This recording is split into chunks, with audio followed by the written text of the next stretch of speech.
l'Asie n'a rien, mais elle transforme tout, alors que l'Afrique a tout, mais elle ne transforme rien. Eh bien, ce constat reste toujours d'actualité. Et pour la démonstration, nous allons examiner deux pays semblables, la Côte d'Ivoire en Afrique et la Malaisie en Asie. Et la Malaisie était donc plus pauvre que la Côte d'Ivoire il y a 25 ans. La Malaisie a la même superficie, la même population, le même climat et les mêmes ressources que la Côte d'Ivoire, c'est-à-dire le cacao, l'EVA et le pétrole. Et son premier ministre, le docteur Mahathir, surnommé Dr M ou Dr Miracle, a fait de la transformation son credo, sa priorité. Ainsi, la Malaisie transforme automatiquement toutes ses matières premières. Par exemple, elle transforme son EVA en pneus de voiture, en préservatifs, en gants caoutchouc. Et comme la transformation est faite sur place, eh bien, les cours de l'EVA sont fixés, non pas à Londres, mais à Kuala Lumpur, la capitale de la Malaisie. Et la démonstration est ainsi faite.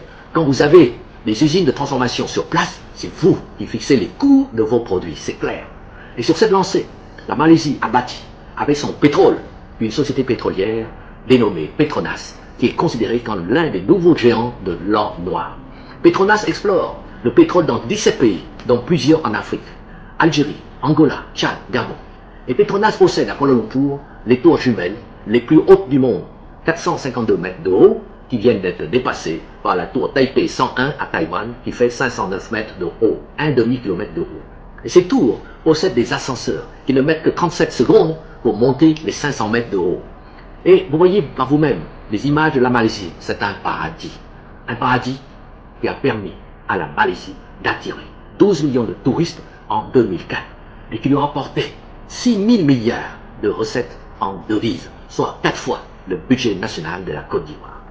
Et j'ajoute que la Malaisie a intégré la mondialisation dans sa vision économique en donnant la priorité à la création de grandes structures sur lesquelles peuvent se greffer leurs PME pour leur permettre ensemble de conquérir tous les marchés mondiaux. Comme les autres dragons, la Malaisie sait que sans les grandes structures, aucune PME ne peut conquérir à elle seule les marchés mondiaux. Voilà l'exemple d'un pays semblable à la Côte d'Ivoire, la Malaisie, qui a réussi à gagner sa bataille contre le sous-développement et contre la misère, et même à utiliser la mondialisation à son profit.